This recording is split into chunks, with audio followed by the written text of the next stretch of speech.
हे शेतकरी विरोधी सरकार आहे अशी टीका वडेट्टीवारांनी केली। शेतकऱ्यांना हक्काचे पैसे मिळाले नाहीत, शेतकरी मोर्चा काढतायत आणि सरकारचं पितळ उघडं करतायत असं विजय वडेट्टीवार यांनी म्हटलेलं आहे आणि त्यांनी राज्य सरकारवर निशाणा साधलाय। आश्वासन देऊन वेळ मारून देण्याची पद्धत आहे असा हल्लाबोल अंबादास दानवे यांनी राज्य सरकारवर केलाय। ते सरकार महाराष्ट्रात कधी असू शकत नाही, अशा प्रकारचं एक सरकार आहे, शेतकरी विरोधी सरकार आहे आणि त्यामुळं आज जे काही प्रश्न तिकडे निर्माण झाले, शेतकऱ्यांचे जमिनीच्या पट्ट्याचा विषय होता, त्या शेतकऱ्यांना हक्काचे पट्टे मिळाले नाही, त्यांना रोजगारापासून वंचित केलं गेलं आहे, मनरेगा बंद झाली, गरीब मजूर आहेत, ते शेतकरी शेतमजुरांचा तो मोर्चा या सरकारला पितळ उघडं करणार आहे।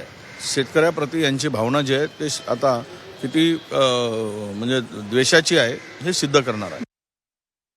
याच्या आधी दोनदा तीनदा आंदोलनं झालेली आहे, वाटाण्याच्या अक्षता लावून यांना वापस पाठवलेलं या शेतकऱ्यांना खरं तर यांच्या मागण्या न्याय मागण्या आहे।